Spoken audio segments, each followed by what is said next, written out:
감사하고요. 우리 오늘은요, 우리 창세기 20장입니다.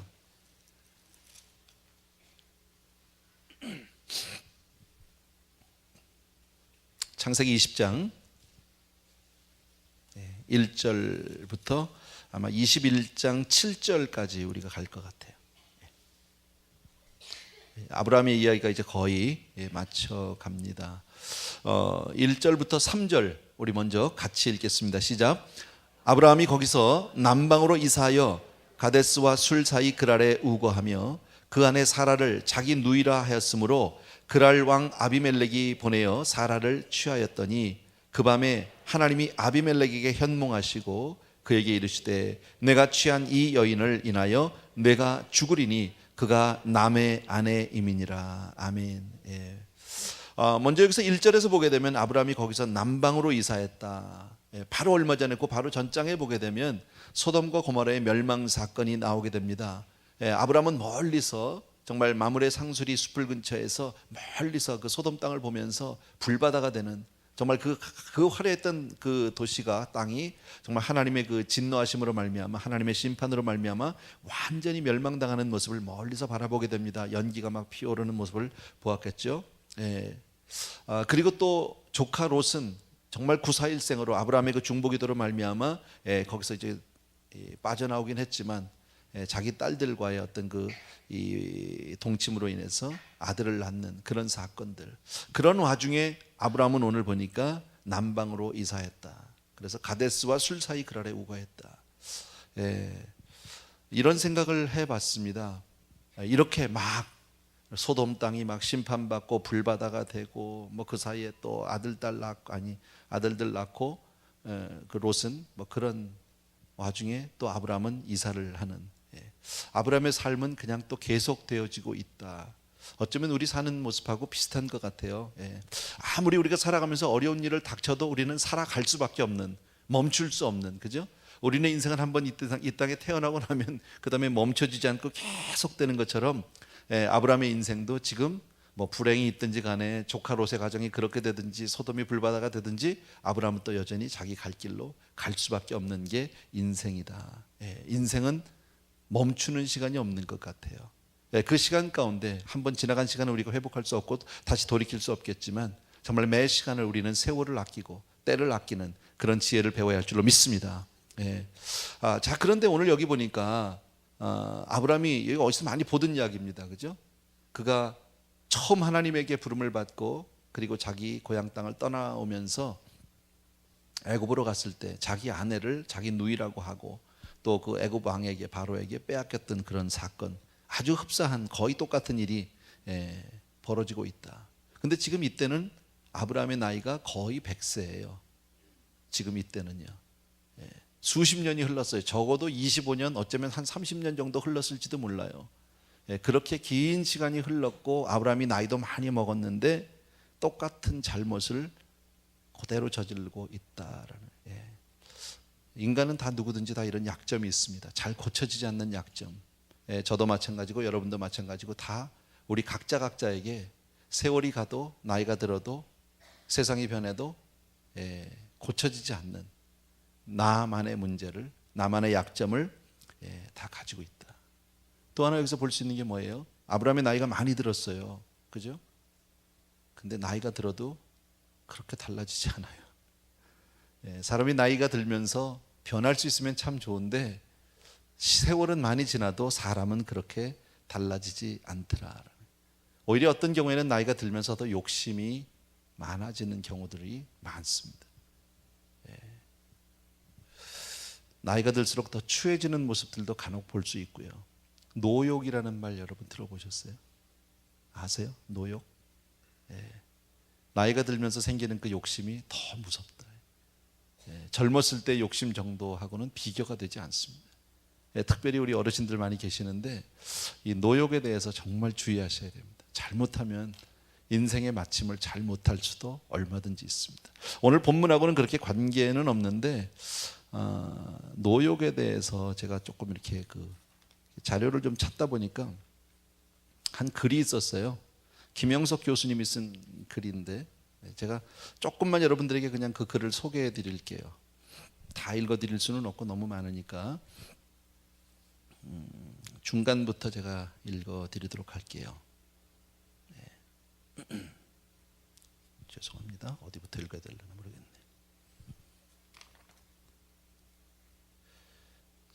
잠깐만요. 제가 좀 한 중간 이 정도부터 읽겠습니다. 늙으면 자제력이 없기 때문에 더 본능적인 욕망을 발로시킬 것 같기도 하다. 가까이 사는 할머니 한 분은 가정에서 맛이 있어 보이는 음식물을 손자들이 먼저 먹는 것을 보면 화를 내고 울음을 터뜨리기도 한다. 그 때문에 온 가족이 무안스러움을 느끼는 때가 자주 있다. 만일 이런 것들이 인간의 본성이며 노욕의 발로라면 늙어서도 명예욕에 집착하며 권력의 자리를 내놓기 싫어하는 일은 충분히 있을 법하다. 아직도 종신직이 우리 주변에 많이 남아있는 것을 볼 때는 그것도 역시 노욕의 발로가 아닌가 싶어진다. 그러나 문제는 더 가까운 데 있다. 우리들 모두가 늙어가는데 어떻게 했으면 좋은가 함이다. 우리들 자신을 위해 어떤 책임을 스스로 져야 하는가 말이다. 그래서 돼지같이 먹고 소같이 일하지만 학같이 늙어야 한다는 말이 나왔는지 모른다. 그렇다고 해서 잘 늙기 위해 늙음을 준비하거나 기다릴 수도 없는 일이다. 그러면 바람직스러운 삶의 자세는 어떤 것인가? 가장 중요한 과제는 젊었을 때부터 욕망의 노예가 되지 않는 생활을 계속합니다. 늙은 후에 노욕이 발동한다는 것은 늙었기 때문에 그런 것이 아니라 젊었을 때부터 욕망에 따른 생활을 해왔기 때문에 그 습성이 연장되었을 것이다. 학같이 늙는다는 말도 있으나 백발이 영광이 된다는 말도 있다. 늙어서 영광을 누리지 못하는 사람이 어떻게 인생을 귀하고 성공적으로 살아왔다고 볼 수 있겠는가? 그렇다면 우리는 노욕의 창피를 벗어나기 위해서라도 일찍부터 욕심이나 본능의 노예가 되지 않는 값 있는 인생을 살도록 힘써야 할 것이다. 만일 그렇게 된다면 우리는 정열과 노욕을 혼돈할 필요가 없으며 늙은 몸속에도 깨끗한 젊음을 지니고 살 수 있을 것이다. 흐르는 물은 썩지 않으며 얼지 않는다. 우리가 젊었을 때는 계속 성장하며 일에 열중하게 된다. 그러다가 늙으면 자연히 일에서 멀어지며 한가로운 시간이 많아진다. 그 시간의 여유를 채울 수 없게 되면 사람은 누구나 본능으로 되돌아간다. 늙음은 노력하지 않는 사람에게 본능만을 안겨줄 수 있다. 그러므로 가장 중요한 일은 일하는 늙은이가 되어야 한다. 그런데 여기에 문제가 있다. 늙으면 일터를 떠나야 한다. 비록 일을 할 능력이 있다 하더라도 뒤따르는 젊은 세대들을 위해서는 그 자리를 양보할 수 있어야 한다. 유능한 후배들을 썩히는 것도 지혜롭지 못한 노욕의 결과이다. 그러면 이 일로부터 소외감을 어떻게 했으면 좋은가? 적절한 시기에 공직으로부터는 물러나고 개인의 일을 하도록 해야 한다. 개인의 일이 아니더라도 후배들 뒤에서 협조하는 일은 더욱 귀하다. 늙으면 지위보다는 일이, 명예보다는 사회의 성장이 귀하다는 사실을 알아야 한다. 65세가 넘은 학자나 작가가 학문이나 작품을 위해 노력하거나 다른 취미 활동을 하는 것은 좋으나 사회적 공직이나 책임을 다할 수 없는 소위 감투를 원하는 일은 그리 탐탁해 보이지 않는다. 가장 바람직스럽기는 개인적으로 사회에 기여할 수 있는 일에 참여하는 일이다.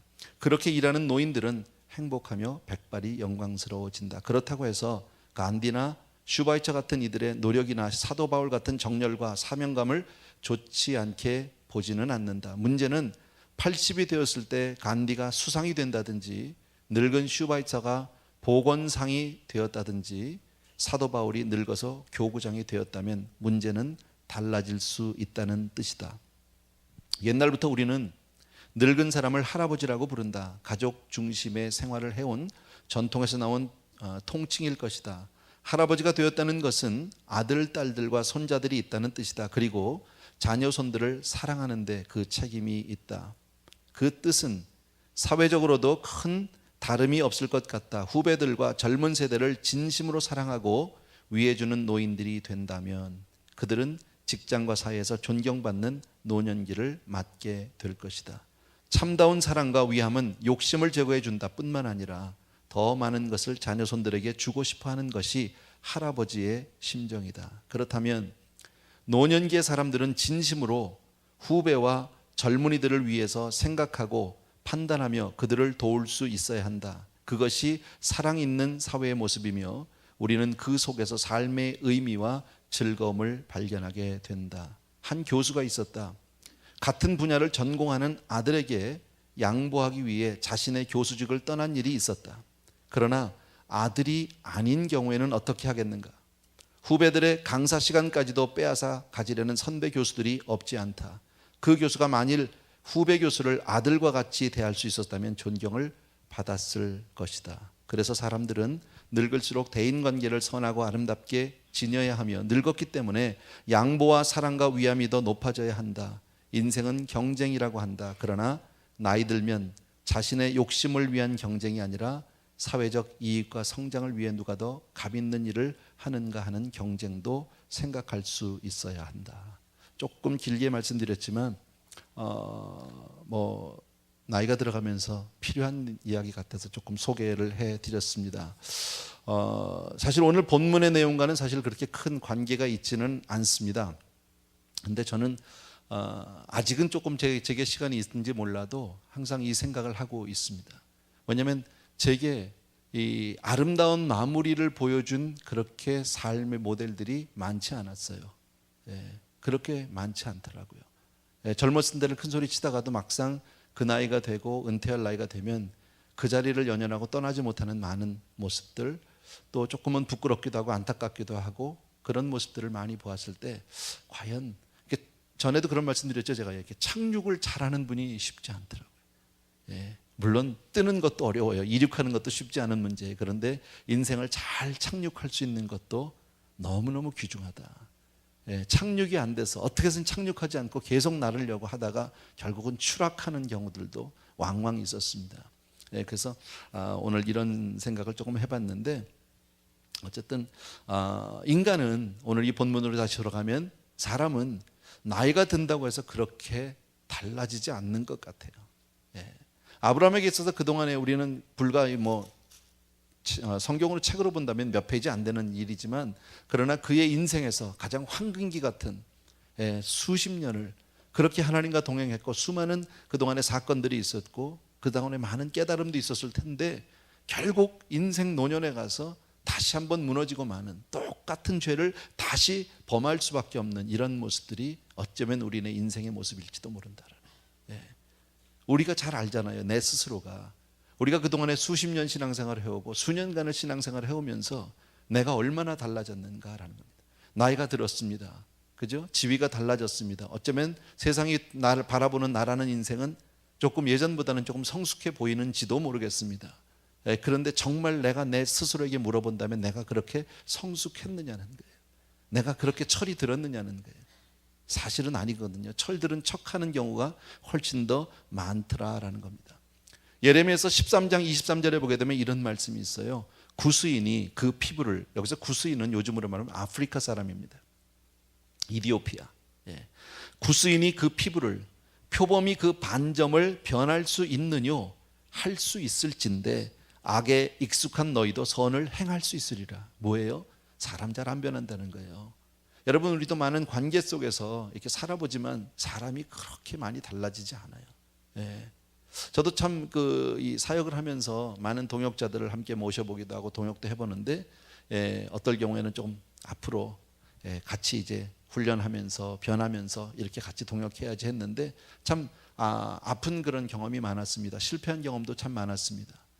언젠가 그런 선배님 한 분이 정말 이 교계 어르신께서 이런 말씀하더라고요. 사람 데려다가 키워서 쓰려고 하지 말고 된 사람 데려다 써. 이런 얘기 하시더라고요. 된 사람을 데려다. 아마 여러분도 많이 공감하실 겁니다. 왜 그런 말씀을 합니까? 분명히 보고만 해서 우리는 변할 수 있습니다. 달라질 수 있습니다. 새로워질 수 있다고, 이전 것은 지나갔으니 보라 새 것이라고 얘기하는데 실제 우리 현실에서는 그렇게 달라지는 모습을 흔하게 볼 수가 없다라는 거예요. 성경도 그 말씀을 하잖아요. 정말 표범이, 흑인이 만약에 변할 수 있다면, 그들의 색깔이 하얘질 수 있다면 악에 익숙한 너희도 선을 행할 수 있겠지만 그러나 그게 그렇게 쉬운 일이 아니다. 불가능한 것은 아니에요. 여러분, 성령 안에서 가능한 줄로 믿습니다. 예. 근데 성령 안에서도요, 성령 우리가 충만할 때는 잘 살아가다가 그 충만함을 잃어버리면 옛 성품이 다 올라오잖아요. 그죠? 예. 감춰졌던 거, 눌려져 있던 게 다 올라와서 결국은 또 육적인 내 모습을 정말 그리고 나서 다시 또 회개할 망정. 예. 오죽하면 성경에서 만물보다 거짓되고 심히 부패한 것이 마음이다. 누가 능히 이를 알리오? 만물보다 심히 부패하고 타락한 것이 바로 우리 마음이다. 예. 사람은 다 그냥 거기서 거긴 것 같아요. 그래서 누구든지 신앙생활을 아무리 오래 하셨고 아무리 정말 깊이 있게 하고 아무리 열심히 했다 할지라도 성경은 우리에게 분명히 권면합니다. 선줄로 생각하면 넘어질까 조심해야 한다고 얘기합니다. 이만하면 됐다, 그런 것 없다라는 거예요. 참 가끔 가다 보면요, 이런 분들이 있습니다. 어르신들 가운데서, 특별히 신앙생활을 오래 하신 어르신들 가운데서 이런 말씀합니다. 나 이만하면 됐다는 거예요. 나 할 만큼 했다는 거예요. 이제는 내가 내 신앙 내가 지킨다라고 얘기하는데 그렇지 않아요. 사람은 아무도 자기 신앙을 지킬 수 있는 사람이 없어요. 그 누구도 없어요. 한순간 무너질 수밖에 없는 거예요. 하나님이 오늘도 나를 붙잡아 주셔서 오늘 우리가 이 자리에 있을 수 있는 거다. 믿으시면 한번 아멘. 예, 정말 오늘 이 자리에 있는 게 복인 줄로 믿습니다. 이게 은혜인 줄로 믿습니다. 어떤 분들은 뭐 수요예배 정도 안 나가도 괜찮지 않습니다. 한 주, 두 주 괜찮을지 모르지만 시간이 지나면 한 달, 두 달 지나다 보면 나도 모르게 식어지고요, 다시 세상적으로 육적으로 다시 돌아가고 만다. 지나고 나면 그 세월은 다 잃어버린 세월입니다. 정말 아까운 세월입니다. 후회밖에 남지 않고 정말 그 돌아보면 안타까움밖에 남지 않는 그런 세월인데, 당장 내가 내 신앙 내가 알아, 내가 이만하면 지킬 수 있어.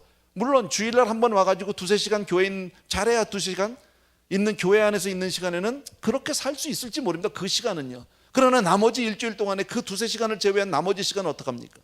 거의 세상 사람하고 다를 바가 없이 어쩌면 세상 사람보다 더 정말 더 각박하게 살아가는지도 모르잖아요.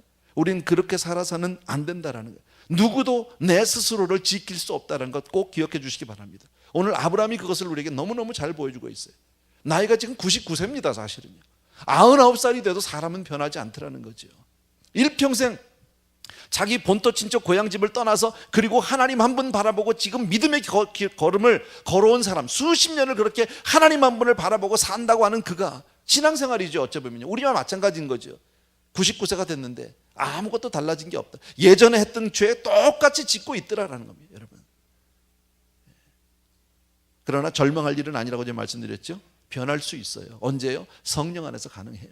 아멘입니까 여러분?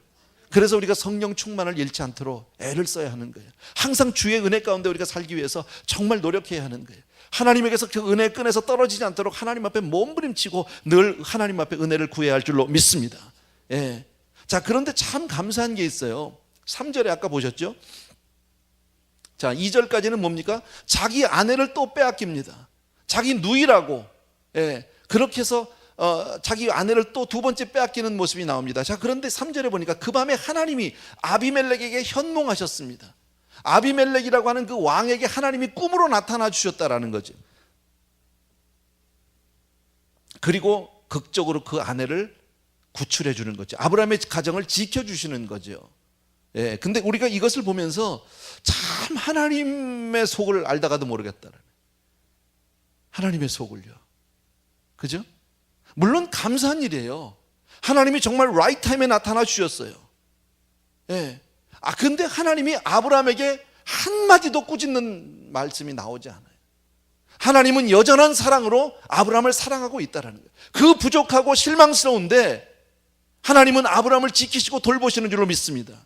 한 가지 이유가 있다면 한 가지 이유가 있어요. 왜 하나님이 아브라함에게 이렇게 꾸짖지 않으시고 여전한 사랑으로 돌보시고 있느냐? 이유가 있다면 한 가지가 있다. 뭐예요? 하나님이 택하셨다는 거예요. 하나님이 선택하셨다는 거예요. 여러분, 저와 여러분이 하나님의 택함을 받았다 믿으시면 아멘. 그렇기 때문에 우리가 꼭 잘해서가 아니라, 우리가 부족할 때가 너무 많지만, 우리가 연약할 때가 너무 많고 넘어질 때가 너무너무 많지만, 하나님이 택하셨다는 하나의 이유 때문에 하나님은 나를 여전한 사랑으로 붙들고 계시고 돌봐주시는 줄로 믿으셔야 합니다. 아멘. 아브라함이 정말 잘못했잖아요. 우리 인간적인 생각까지면 이때쯤이면 야, 네가 좀 정신이 있냐 없냐 말이야. 네가 이제껏까지 수십 년을 나하고 함께하고 나에게 그렇게 말을 많이 듣고도 내가 살아있는 걸 한두 번 보여준 게 아닌데, 그리고 나서도 지금 그거밖에 안 되냐? 네 꼴이 그거밖에 안 되냐? 근데 성경은 그런 말이 한마디도 없고요. 그 밤에 하나님이 나타나셨다는 말만 있어요. 하나님은 우리의 부족함, 우리의 연약함, 우리의 죄성 다 알면서도 사랑해 주시는 분이세요. 우리가 우리 자녀를, 우리 자식들 사랑할 때 그런 거잖아. 내가 내 자식을 품고 사랑하는 것이 꼭 공부를 잘해서예요? 꼭 다 잘하고 착하고 그러니까 부족함이 없을 때만 내가 사랑하는 거예요? 그렇지 않잖아요. 아이들이 잘못할 때도, 공부를 못해도 덮어주는 사랑이 있잖아. 그냥 여전한 사랑으로 사랑할 수밖에 없잖아. 오히려 더 약하고 더 부족하면 더 마음이 많이 가서 더 측은한 마음으로 끝까지 그 자식을 포기할 수 없는 부모의 사랑, 바로 이것이 하나님이 나를 사랑하는 사랑이다. 참 여기서 보면 아브라함은요 너무 한심하지만 하나님의 사랑이 얼마나 귀한지 몰라요. 4절부터 또 보세요. 4절부터 시작. 아비멜렉이 그 여인을 가까이 아니한 고로 그가 대답하되 주여 주께서 의로운 백성도 멸하시나이까? 그가 나더러 이는 내 누이라고 하지 아니하였나이까? 그 여인도 그는 내 오라비라 하였사오니 나는 온전한 마음과 깨끗한 손으로 이렇게 하였나이다. 하나님이 꿈에 또 그에게 이르시되 내가 온전한 마음으로 이렇게 한 줄을 나도 알았으므로 너를 막아 내게 범죄하지 않게 하였나니 여인에게 가까이 못하게 함이 이 까닭이니라. 이제 그 사람의 아내를 돌려보내라. 그는 선지자라.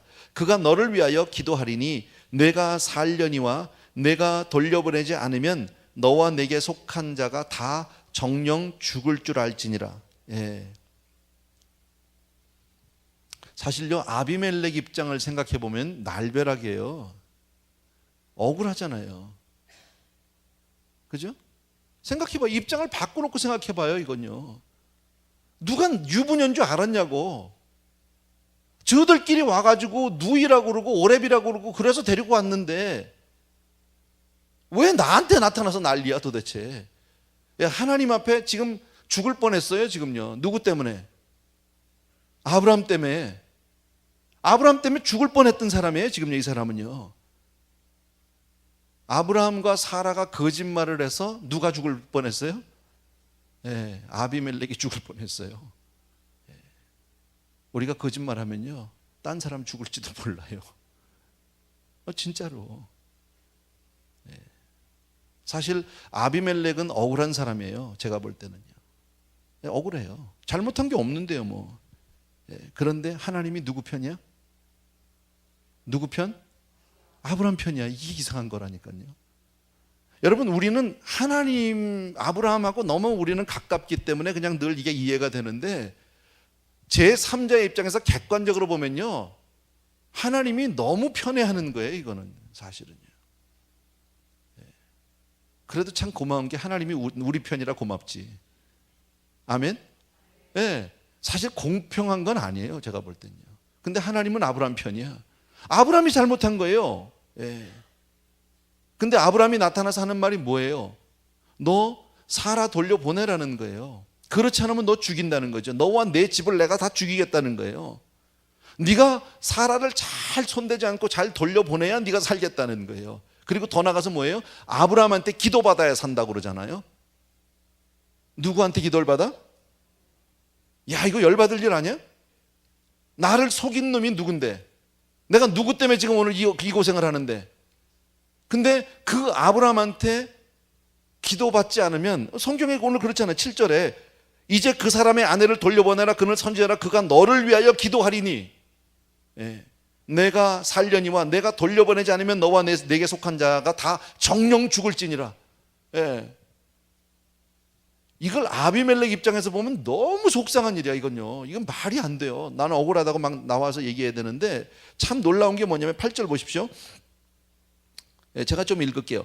아비멜렉이 그 아침에 일찍 일어나 모든 신복을 불러 그 일을 다 말하여 들림에 사람들이 심히 두려워하였더라. 하나님이 꿈에 나타나서 막 이런 얘기하니까 막 떨었어요. 9절에 아비멜렉이 아브라함을 불러서 그에게 이르되 내가 어찌하여 우리에게 이리 하였느냐? 내가 무슨 죄를 네게 범하였건데 내가 나와 내 나라로 큰 죄에 빠질 뻔하게 하였느냐? 내가 합당치 않은 일을 내게 행하였도다 하고 아비멜렉이 또 아브라함에게 이르시되 내가 무슨 의견으로 이렇게 했느냐?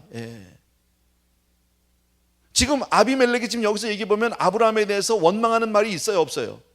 있어요. 누구 때문에 너 도대체 나하고 억하심정이 있어서 도대체 이런 짓을 하는 거야? 도대체 누굴 죽이려고 이러는 거야? 예. 여러분, 믿는 우리가 아브라함이 거짓말을 하고 진실하지 않았기 때문에 지금 이 원망과 불평을 듣는 거예요. 욕을 먹고 있는 거예요. 다시 말씀드리면 우리 크리스찬이 진실되게 살지 않으면 세상 사람으로부터 원망 들어요. 욕 먹어요. 지금 그 얘기하는 거예요. 지금 아비멜렉이 지금 따지는 거는 지극히 당연한 거예요. 있을 수 있는 일이에요. 얼마든지요. 예. 도대체 왜 뭘 잡아먹겠다고, 내가 뭘 잘못했다고 나한테 와서 지금 이 짓을 하고 있느냐고 얼마든지 따질 수 있잖아요. 여러분, 우리가 바로 살지 않으면 세상 사람들은 우리를 욕하고 더 나아가서는 하나님을 원망할 수 있습니다. 예. 더 나아가서 우리 10절 보십시오. 11절 이하에 13절까지 같이 읽겠습니다. 시작. 아브라함이 가로되 이곳에서는 하나님을 두려워함이 없으니 내 아내를 인하여 사람이 나를 죽일까 생각하였으며 또 그는 실로 나의 이복 누이로서 내 처가 되었음이니라. 하나님이 나로 내 아비 집을 떠나 두루 다니게 하실 때에 내가 아내에게 말하기를 이후로 우리의 가는 곳마다 그대는 나를 그대의 오라비라 하라. 이것이 그대가 내게 베풀 은혜라 하였었노라. 예. 혹시 펜 가진 분 있으면 그 옆에다가요 이렇게 써놓으세요. 말도 안 되는 치사한 변명. 그게 사실이잖아요. 여러분, 웃었지만 아브라함이 하는 이 말하는 이 대답하는 꼴이 얼마나 구차하고 치사한 변명인지 몰라요. 뭐 이런 놈이 다 있나 싶어요. 정말로 이게 아브라함한테 이런 얘기를 정말 죄송하지만 이 정말 인간 같지도 않아요. 지금 아브라함이 여기서 아비멜렉이 막 와서 원망을 하고 도대체 날 왜 못 잡아먹어서 도대체 무슨 원수를 줘서 나한테 와서 이러냐고 막 따지니까 아브라함이 지금 내놓는 대답이 변명이라는 것이 세 가지가 나오는데 첫 번째 뭐예요? 이곳에는 하나님을 두려워함이 없어서 그랬다는 거예요. 마치 변명인 것 같지만 그럼 아브라함 너는 하나님 믿는다면서 여기는 하나님이 없어도 네가 믿는 하나님 앞에 왜 기도 안 하고 와서 거짓말이나 해? 얼마든지 이게 말이 돼요? 여러분, 우리가 안 믿는 동네 가서는 여기 이 동네는 하나님을 모르니까 나는 거짓말했다 말 되는 거예요? 예수 믿는 사람이 안 믿는 사람, 믿지 않는 사람들 틈에 들어가서는 그냥 막 엉터리로 거짓말하고 막 그렇게 사기를 쳐도 괜찮은 거예요? 왜? 안 믿으니까 너희가? 하나님이 여긴 안 계시니까? 이건 말이 안 되는 변명이에요. 근데 이걸 지금 하는 사람이 누구야? 믿음의 조상이라니까. 이게 아브라함이라니까요. 두 번째가 실제로 사라는 나 이복 누이다 그 얘기죠. 진짜 누이야. 그럼 맞아, 그거 전혀 틀린 건 아니야. 누이야. 그죠? 이복 누이 맞는데 같이 삶은 이제까지 수십 년 같이 살았으면 더더욱이나 지금 사라의 뱃속엔 뭐가 있어? 알아요? 몰라요? 답답해. 지금 이 여자 뱃속에 뭐 들었어? 이삭 들었잖아. 이삭. 지금 임신 중이야 이 여자요. 누구 씨야 그럼 그거? 예. 근데 누이야? 말 돼요? 이렇게 치사한 변명이 어디 있어요? 세 번째가 뭐냐면, 그리고 우리가 옛날에 집을 떠날 때, 고향 땅을 떠날 때, 난 이 말이 너무 웃기는 거예요. 13절에 보면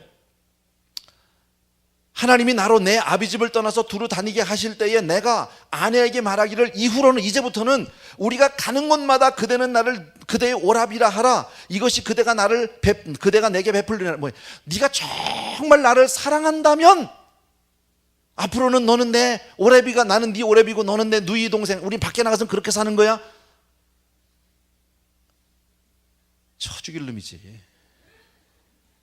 이게 정말 쳐 죽일 가치도 없는, 너무 치사한 놈이야 이건요. 아브라함한테 내가 이렇게 너무 심하게 얘기해서 미안한데요, 예, 정말 말도 안 되는 소리로 변명 같지도 않은 거 짓거리고 앉았어요. 예. 제가 왜 이 말씀을 드리냐면 이게 사실이니까 그래요. 이렇게 치사한 놈이 누구? 아브라함이야. 이렇게 치사한 놈이. 근데 더더욱이나 놀라운 게 뭐냐면 아까 우리 7절에서 하나님이 그런 놈 보고 선지자래. 그리고 걔한테 기도받으래.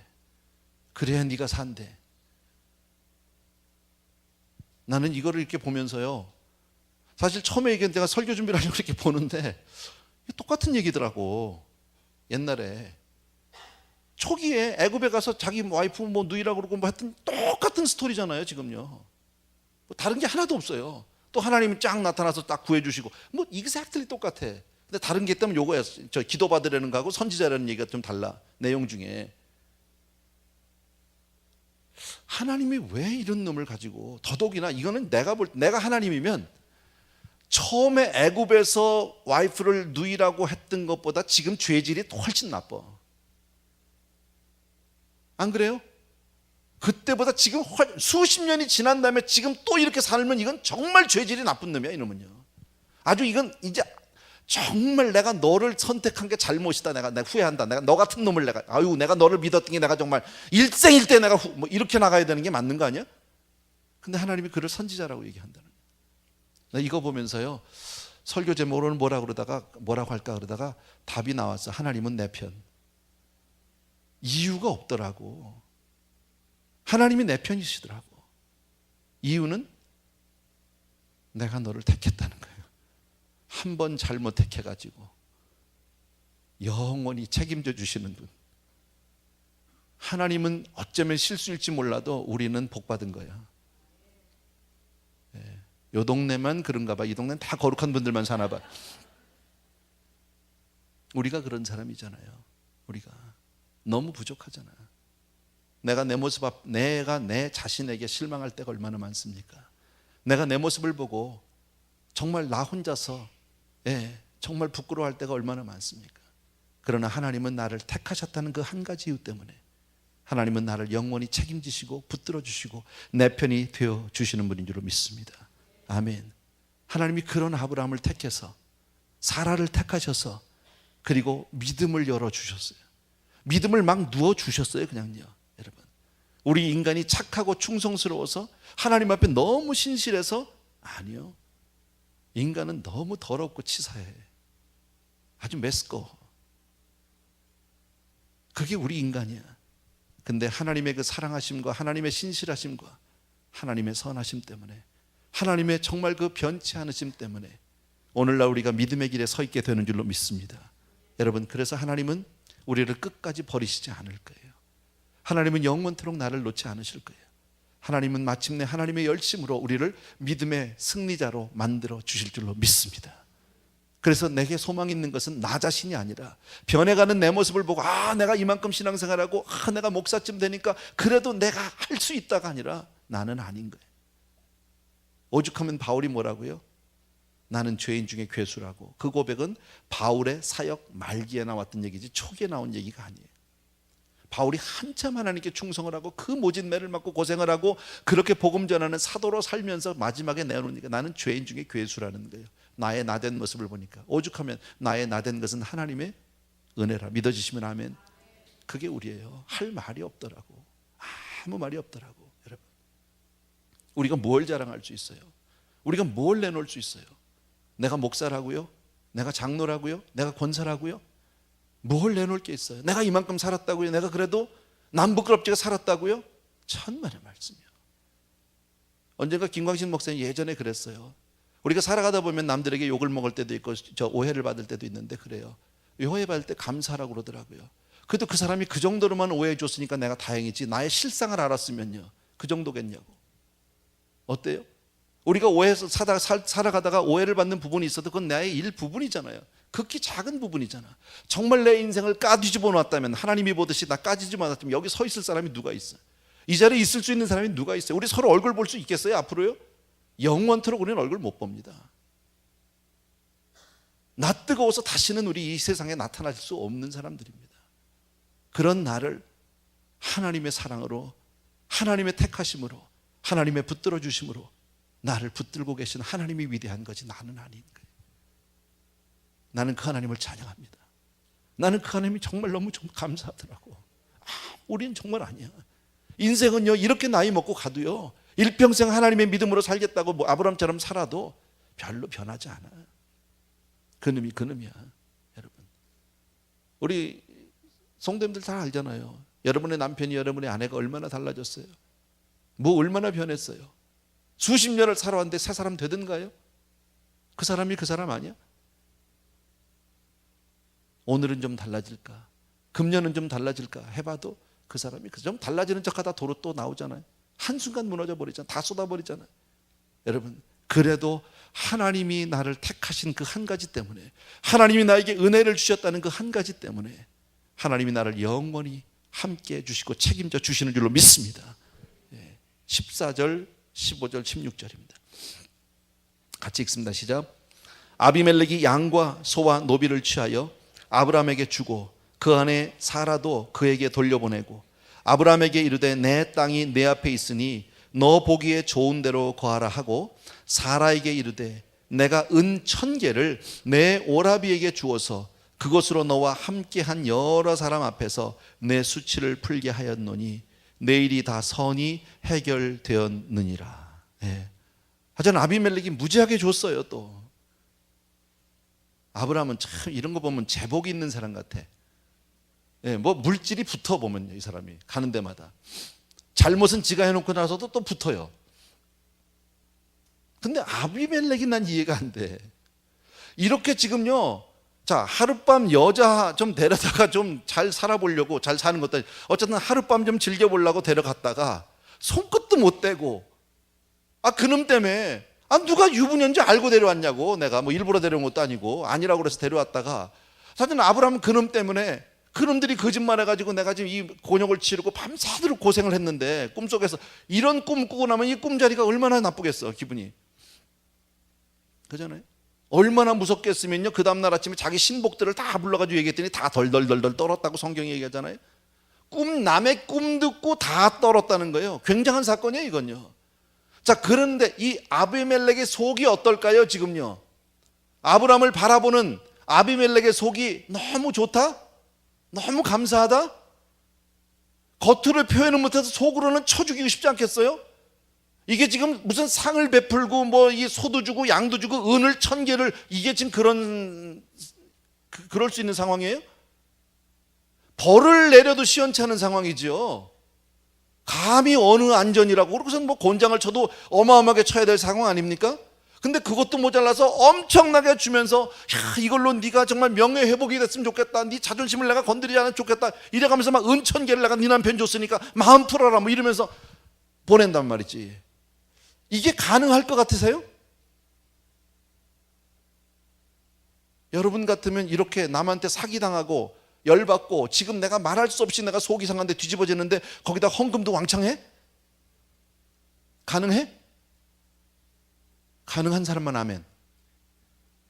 한 사람도 없잖아. 근데 했어요, 아비멜렉이. How? 어떻게? 나도 몰라, 답은요. 모르는데 내가 아는 답은 그거야. 하나님이 하시면 돼. 그게 답이에요. 이 사람이요, 인간적으로 생각하면 아까 제가 표현한 것이 맞을 거예요. 그런데 하나님이 개입을 해주셨어요. 아비멜렉이 비록 꿈이지만 하나님을 만난 거예요. 하나님을 만나고 나니까 세상에 귀한 것이 더 이상 귀하지 않아요. 그 물질들이, 그 소와 양들이, 그 재산들이 세상 가운데는 그거를 다 움켜쥐고 그것 안 놓치려고 애를 쓰고 사는데 하나님을 만나고 나니까 그게 별 의미가 없는 거예요. 쉽게 줄 수 있어요. 기분 나쁘지 않아요. 하나님을 만난 걸로 다 위로가 되고 마는 거예요. 대표적인 예가 누굽니까? 삭개오예요. 예수 그리스도를 보고 싶어서 뽕나무 꼭대기로 올라갔다가 주님하고 눈이 마주칩니다. 주님이 딱 보자마자 나 네 집에 신방 간다 지금. 너무 좋았어요. 얼굴만 마주친 것도 너무 감사하고 기도 한번 받을 수 있다면 나 저 없는데 우리 집에 오시겠다고 하니까 너무너무 좋았잖아요. 막 가자마자 막 난리가 났겠죠. 뭐 여보 상체로만 난리 났어. 그러고 나서 그냥 무언가 꺼내는데 주님을 만나고 주님이 한마디도 안 했어요. 근데 뭐라고요? 주여 내가 토색한 것 4배 갚겠다는 거죠. 남의 것이면. 여러분 근데 삭개오는요 재산 전체가 토색한 거예요. 그거 아세요? 그 말 한마디에 이 사람 거지 됐어요. 개념이 없어져 버렸어요. 세리장이잖아요, 삭개오는. 남 가슴 아프게 하고 남들 못 살게 해가지고 다 모은 재산이에요. 그건 4배로 도로 갚겠다는 거예요. 왜? 주님을 만나고 나니까 그게 아무 의미가 없어요. 더 이상. 아비멜렉이 잘은 몰라도요, 하나님 만난 거지. 여러분, 하나님을 만나야 사람은 달라져요. 아멘. 예, 제가 아까 그랬죠. 아브라함이 그렇게 신앙생활하는 것 같아도 안 변했다고 그랬잖아요. 근데 아비멜렉이 하나님 한번 딱 꿈에 만났더니 획 달라졌어요. 사람은 언제 변하느냐? 주를 만나야 달라지는 줄로 믿습니다. 아멘. 불평이 없잖아. 뺏기고 나서요. 너무 감사한 거죠. 17절과 18절 보십시오. 다 같이 읽습니다. 시작. 아브라함이 하나님께 기도하며 하나님이 아비멜렉과 그 아내 여종을 치료하사 생산케 하셨으니 여호와께서 이왕에 아브라함의 아내 사레의 연고로 아비멜렉의 집 모든 태를 다치셨음이더라. 하마터면 아비멜렉의 집이 대가 끊길 뻔했어요. 그죠? 자기도 모르는 새에 대가 끊길 뻔했다가 하나님이 다시 열어주셨어요. 그런데 언제 열었느냐? 17절에 아브라함이 하나님께 뭐하며? 기도하며. 예. 다시 한번 말씀드리지만 이 모든 잘못은 사실은 아브라함 때문에 생긴 잘못입니다. 아브라함이 거짓말하고 사기친 것 때문에 생긴 겁니다. 예. 근데 이상하게도 하나님은 아브라함에게 기도를 받으라고 얘기합니다. 아까도 얘기했지만 아브라함은 정말 치사한 사람입니다. 변명같이 단 걸 변명이라고 내놓고 자기 마누라를 데리고 다니면서 네가 나를 사랑하면 앞으로는 오래비 누이로 하자. 이게 말 되는 소리입니까? 그리고 얘 원래 내 이복 누이예요. 이복 누이. 그래서 내가 거짓말, 이 동네는 하나님을 안 믿어서. 이런 남자라면 이렇게 얘기 못하지요. 그잖아요. 이런 남자 믿고 살겠어? 그런데 하나님은 그런 놈한테 기도받으래요.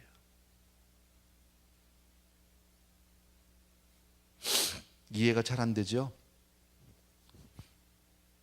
아, 그러니까 목사라는 것들은 다 그런 거로구나.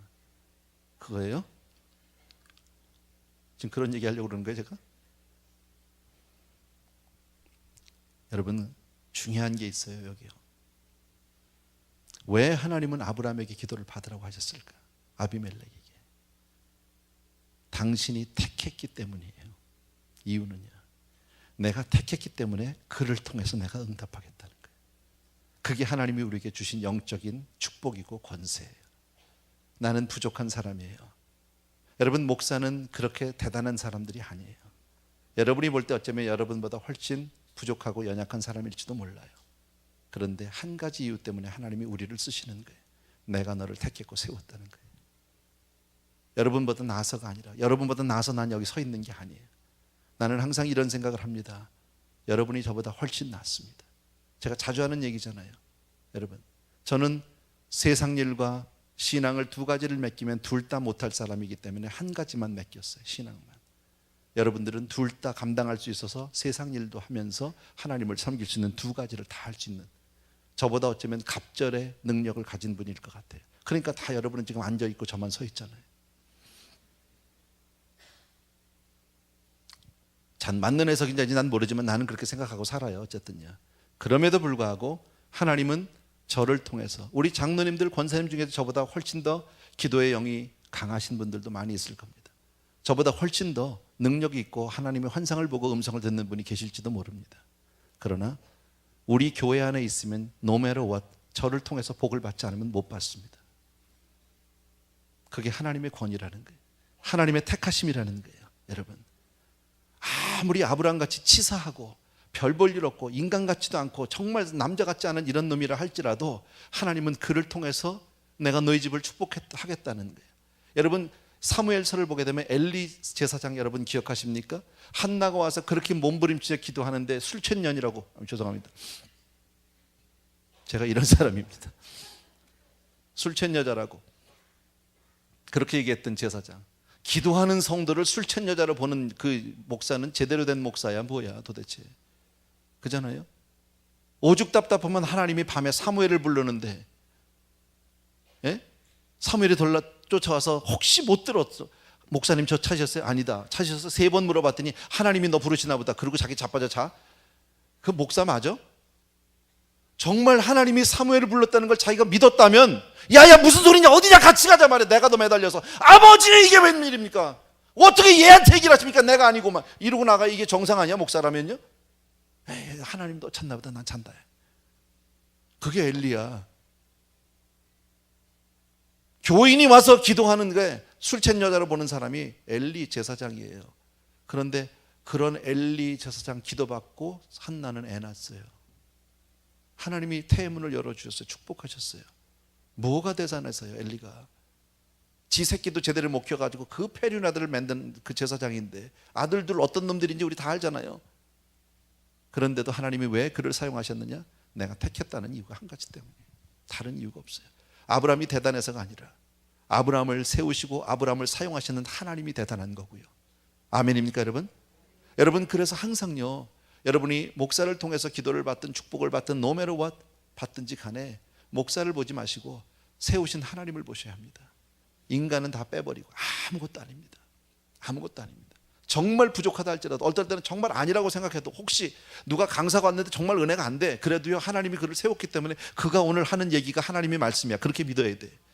그가 혹시 기도해서 나를 축복한다면 그냥 아멘으로 받으면 그 복은 내게 오게 되는 줄로 믿습니다.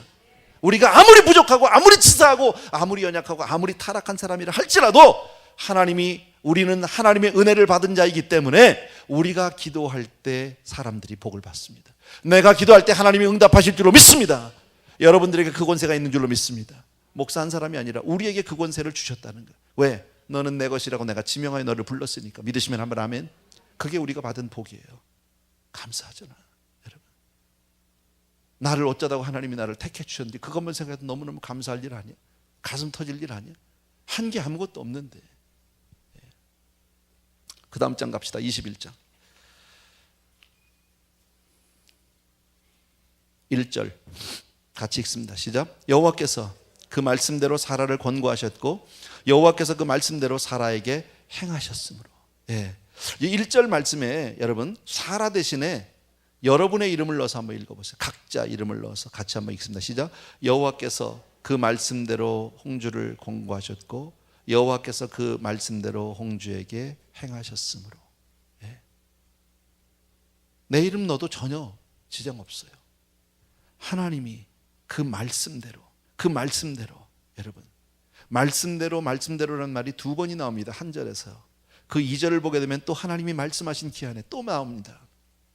말씀이란 말, 뭘 얘기할까요 여러분? 하나님의 말씀은 반드시 그대로 이루어지는 줄로 믿습니다. 그래서 우리가 성경을 대할 때, 성경을 읽을 때, 주의 말씀을 들을 때 하나님의 말씀이 무엇라고 약속하시는지, 뭐라고 하시는지 우리는 그 약속의 말씀을 붙들 수 있어야 합니다. 왜? 그 말씀은 반드시 그대로 되어지니까. 너무너무 잘 아는 얘기, 아주 쉬운 얘기예요. 그러나 오늘 성경에서 오늘 그것을 또 한번 확인해 주고 있다. 자, 그 말씀이 언제 이루어지느냐? 2절입니다. 사라가 잉태하고 하나님의 말씀하신 기한에 미쳐 늙은 아브라함에게 아들을 낳으니 그랬습니다. 언제요? 하나님의 말씀하신 기한에 되니까, 기한이 되니까. 여러분, 하나님의 말씀은 반드시 이루실 기한이 있다. 믿으시면 한번 아멘. 그죠? 이거 꼭 기억해 주셔야 합니다. 하나님의 말씀은 반드시 이루어지는 때가 있습니다. 우리가 그 때를 알지 못해서 좌절하고 실망하고 우리가 주저앉고 의심하기도 하고 불평하기도 하고 때로는 원망까지도 갈지도 모르지만, 우리가 모를 뿐이지 그 때를, 하나님의 때는 확실히 분명히 있다. 아멘. 그죠? 하나님의 때는 분명히 있다. 맞죠?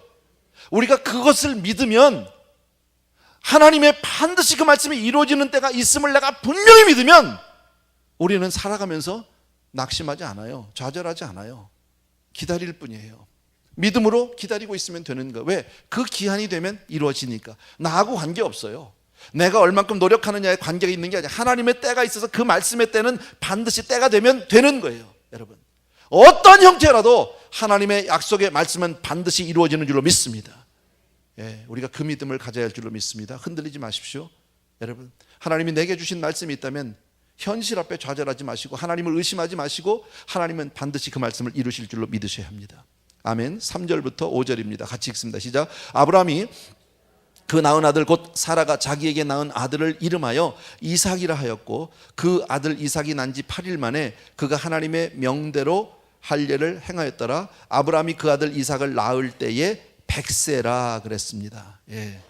뭐 너무너무 잘 아는 내용인데 이삭이 난 지 8일 만에 8일 만에 할례를 받았다. 예.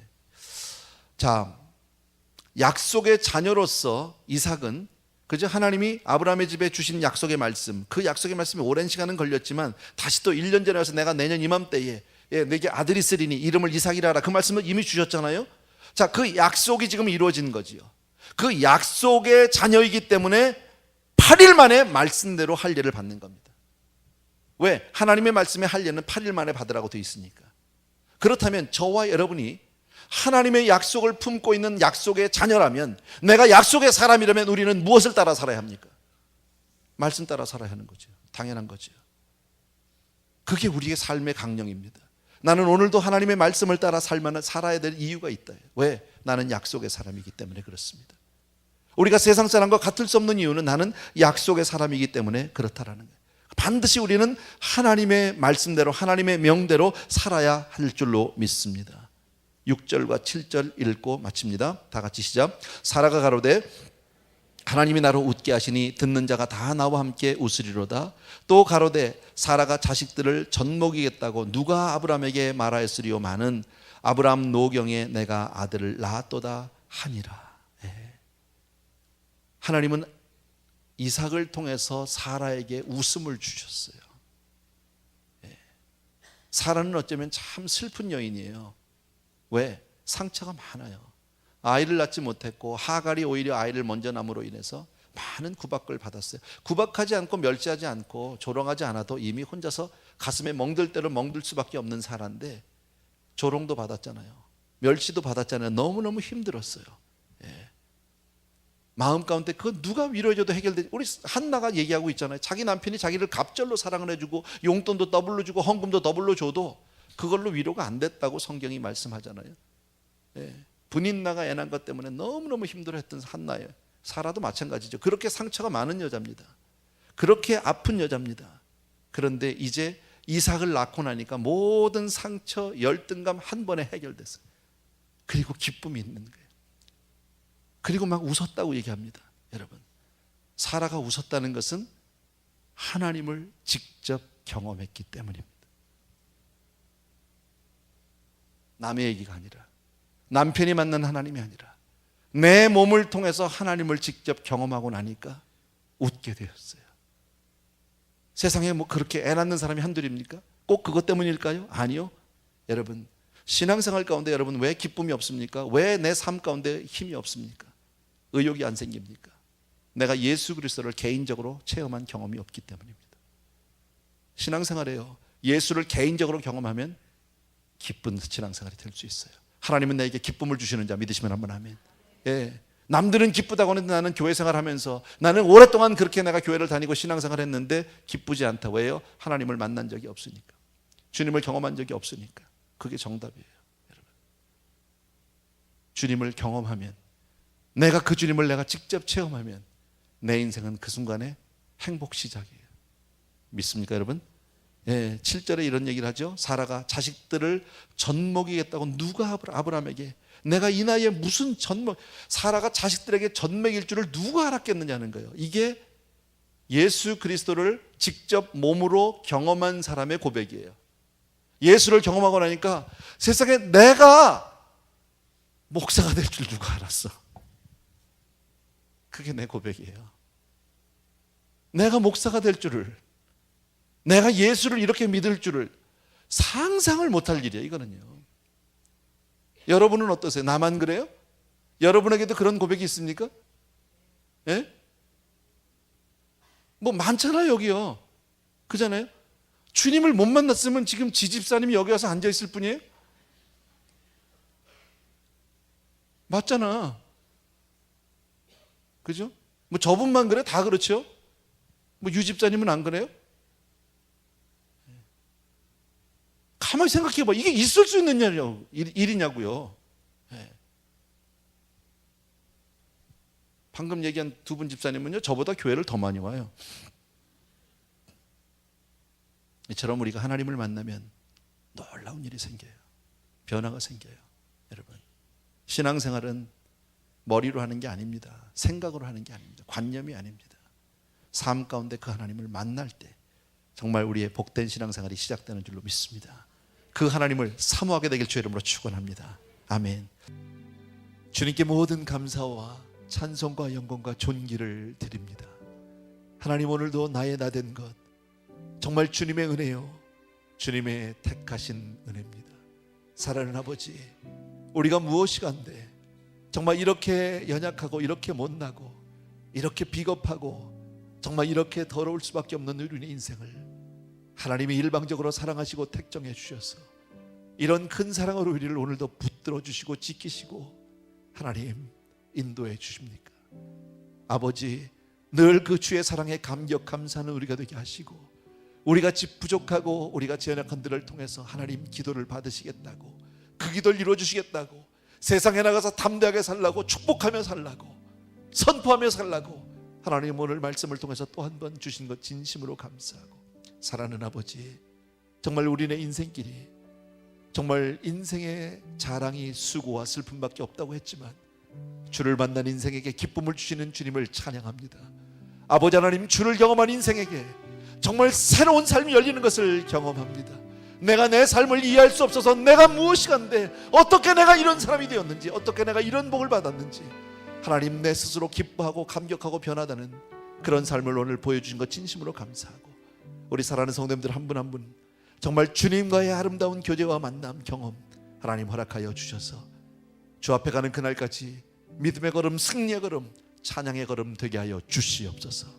이제는 우리 주 예수 그리스도의 은혜와 하나님 아버지의 그 무한하신 그 사랑하심과 성령님의 함께 하시고 기름 부어주시는 놀라운 은혜가 이 자리에 있는 모든 사랑하는 성도님들 위해 이제로부터 영원토록 함께 계실지어다. 아멘.